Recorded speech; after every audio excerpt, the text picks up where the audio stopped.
October 27, 2014 Miami ഫ്ലോറിഡയിലെ കില്ലോക്ക് എന്ന പാർക്കിൽ justice എന്ന് പറഞ്ഞൊരു കുട്ടി, 17 വയസ്സ് മാത്രം പ്രായമുള്ളൊരു ആൺകുട്ടിയാണ്. അവൻ്റെ ഫ്രണ്ട്സും കൂടെ ചേർന്നിട്ട് ബാസ്കറ്റ് കളിക്കുകയാണ്. ഔട്ട്ഡോർ ബാസ്കറ്റ് ബോൾ കോർട്ടാണ്. അവിടെ ബാസ്കറ്റ് ബോൾ കളിച്ചുകൊണ്ടിരിക്കുന്ന സമയത്ത് അവൻ്റെ തന്നെ ടീമിലുള്ള ഒരാൾ ഒരു 3 പോയിന്റ് ഷോട്ട് എറിയുകയാണ്. 3 പോയിന്റ് ഷോട്ട് എറിയുക മീൻസ് ആ 3 ലൈനിൻ്റെ പുറകിൽ നിന്നിട്ട് ആ ഒരു ബാസ്കറ്റിനകത്തോട്ട് ബാസ്കറ്റ് ബോൾ ഇടാൻ നോക്കുകയാണ്. അങ്ങനെ എറിയുന്ന സമയത്ത് ഈ ബോൾ ബാസ്കറ്റിനകത്ത് വീഴാതെ പുറത്തു പോവുകയാണ്. പുറത്തു പോകുന്ന മീൻസ് ഇവിടെ കോർട്ടിൻ്റെ പുറത്തു പോവുകയാണ്. ഓക്കെ, ആ ബാസ്കറ്റിനകത്ത് വീണില്ല, പകരം അവിടെ ഒരു ഫെൻസ് കിട്ടിയിട്ടുണ്ട്. ആ ഒരു ഫെൻസിൻ്റെ പുറത്തോട്ടാണ് പോയത്. ഈ ഫെൻസ് എന്ന് പറയുമ്പോൾ ഇവൻ കൊച്ചിലോട്ട് ആ ഒരു പാർട്ടിയിൽ വരുന്നതാണ്. അതായത് ഇവനൊരു 1 വയസ്സുള്ളപ്പോൾ തൊട്ടേ വീട്ടുകാർ, അവൻ്റെ പാരൻസ് അവനെ അവിടെ കൊണ്ടുവരുന്നതാണ് ജസ്റ്റിസിൻ്റെ. പക്ഷെ അവർ ആ ടൈം തൊട്ടേ ഇവനെ വിലക്കിയിട്ടുണ്ട്. ഒരു കാരണവശാലും ആ ഒരു ഫെൻസിലോട്ട് കയറരുതെന്ന് വിലക്കിയിട്ടുള്ളത് കൊണ്ട് തന്നെ ഇവൻ അത് ചാടിയെടുക്കുക എന്നുള്ള ആ ഒരു ഉദ്ദേശമില്ല. പക്ഷെ എന്തുകൊണ്ടോ ഇവൻ്റെ കൂട്ടുകാർ ഇവനെ നിർബന്ധിച്ചു. ആദ്യം ഒരാൾ പറഞ്ഞു, എടാ നിന്നെ കൊണ്ടത് പറ്റും, നീ ചാടിപ്പോയി എടുക്കും, ആ രീതി കൂടെ പറഞ്ഞു. പിന്നെ അതിശയം പറയട്ടെ, ബാക്കിയുള്ളവരും കൂടെ ഇവനെ നിർബന്ധിച്ചു എന്നുള്ളതാണ്. ഓക്കെ, അപ്പം ഇവനെന്ന് പറയുമ്പോഴത്തേക്കാണ് ഇപ്പോൾ സ്വാഭാവികമായിട്ടും ആൺകുട്ടികളൊക്കെ ആകുമ്പോഴത്തേക്കും ആളുകളൊന്ന് ബൂസ്റ്റ് ചെയ്ത് കൊടുത്തു കഴിഞ്ഞാൽ ഹീറോയിസം കാണിക്കാൻ വേണ്ടിയിട്ട് ചെയ്യില്ലേ. അതാണ് തന്നെ ഇവൻ എന്ത് ചെയ്തു, ആ ഒരു ഫെൻസ് ചാടിക്കടന്ന് അത് എടുക്കാൻ തീരുമാനിച്ചു. അങ്ങനെ അവൻ എന്ത് ചെയ്തു, ക്ലൈംബ് ചെയ്ത് ആ ഒരു ഫെൻസിൻ്റെ മുകളിലെത്തി. ഇതൊരു 7 അടി ഒപ്പമുള്ള ഒരു ഫെൻസാണ്. പക്ഷെ അത് മാത്രമല്ല, ആ 7 അടി കഴിയുമ്പോൾ അതിന് മുകളിലോട്ട് ഒരു ബാർബ് വയർ, അതായത് നമ്മുടെ ഇവിടുത്തെ മുള്ളു വേലിയുണ്ടല്ലോ, ഈ മുള്ളു വേലി കെട്ടിയിട്ടുണ്ട്. ഇല്ല, നമുക്കറിയാമല്ലോ, ചുറ്റി കെട്ടി വെച്ചിട്ടുണ്ട് മുകളിൽ.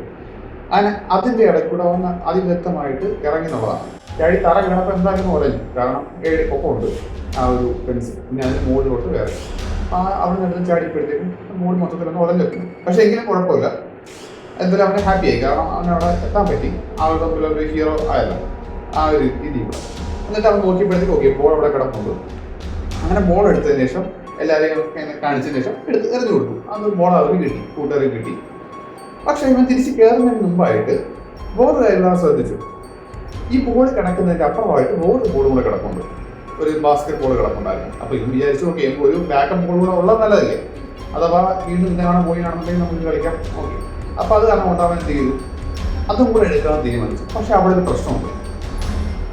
ഈ ബാസ്കറ്റ് ബോൾ കിടക്കുന്നത് ആദ്യത്തെ ഫെൻസിൻ്റെ അവിടെ അല്ല, ഇത് കഴിഞ്ഞ് രണ്ടാമതൊരു ഫെൻസ് ഉണ്ട്. ആ ഫെൻസിങ്ങിൻ്റെ അപ്പുറമാണ് ആ ബോൾ കിടക്കുന്നത്. ഈ ആദ്യത്തെ ഫെൻസ് പറഞ്ഞല്ലോ, ആ ഫെൻസ് കണക്ക് തന്നെ ഏകദേശം അതിന് സിമിലർ ആയിട്ടുള്ള ഫെൻസ് തന്നെയാണ് മറ്റേത്. ഒരു 7 അടി പൊക്കം കാണും, അതിൻ്റെ മുകളിൽ കണക്ക് ബാർബ് വയർ ചുറ്റിയിട്ടുണ്ട്, അതായത് കമ്പി വേലി കെട്ടിയിട്ടുണ്ട്. ആ രീതിയിലാണ് ആ ഫെൻസിൻ്റെ കിടപ്പ്. ആ ഇവൻ തീരുമാനിച്ചു, എന്തായാലും ആദ്യത്തെ ഫെൻസ് ചാടാൻ പറ്റി, ആ സെയിം നീളം തന്നെയുള്ള ഫെൻസാണ് രണ്ടാമത്തത്. എന്നാൽ അതും കൂടെ ചാടിക്കടന്നിട്ട് മറ്റേ ബോളും എടുക്കാമെന്ന് തീരുമാനിച്ചു. മറ്റേ കൂട്ടുകാരൊന്നും ഈ ഒരു പ്ലാൻ അറിയുന്നില്ല, എന്നാൽ അവർക്ക് കാണാൻ പറ്റുന്നുണ്ട് ഇവൻ ചെയ്യുന്നത്. ഇവൻ എന്ത് ചെയ്തു, ആ രണ്ടാമത്തെ ഫെൻസ് ചാടിക്കിടന്നു. സെയിമിൻ്റെ അടക്കം 2 7 പൊക്കം അവൻ ചാടിക്കിടന്ന് തറയിൽ. പക്ഷെ അവിടെ വലിയൊരു പ്രശ്നം വരും. ഇവൻ ആ കാല് തറയെ കുത്തിയ നിമിഷം അവിടെ കണ്ടോട്ട് നിന്ന് ആളുകളെല്ലാം അലറി വിളിക്കുകയാണ്. അലറി വിളിച്ച് മൊത്തത്തിൽ പ്രശ്നം. അവർക്ക് എന്ത് ചെയ്യണമെന്ന് അറിയാൻ വയ്യ, നടുങ്ങിരിക്കുകയാണ്. അങ്ങനെ പെട്ടെന്ന് അവർ 911 കോൾ ചെയ്യുകയാണ്. ഫസ്റ്റ് റെസ്പോണ്ടേഴ്സ് വന്നു, അതായത് പോലീസും ബാക്കി എമർജൻസി ആരൊക്കെയാണോ, മേ ബി ഫയർഫോഴ്സ് വേണം. അവരത് കണ്ട ആ ഒരു സീൻ കണ്ടപ്പോൾ തന്നെ അവർക്ക് മനസ്സിലായി ഒരു രക്ഷയില്ല, ആള് പോയ ലക്ഷണമാണ്. എന്താ സംഭവിച്ചെന്ന് പറഞ്ഞുതരാം. ഈ ഒരു സ്ഥലത്തേക്ക് വരരുതെന്ന് അവൻ്റെ വീട്ടുകാർ കൊച്ചിന് തൊട്ടേ അവനെ വിലക്കിയതിൻ്റെ കാരണം അതൊരു ഇലക്ട്രിസിറ്റി ഗ്രിഡാണ്.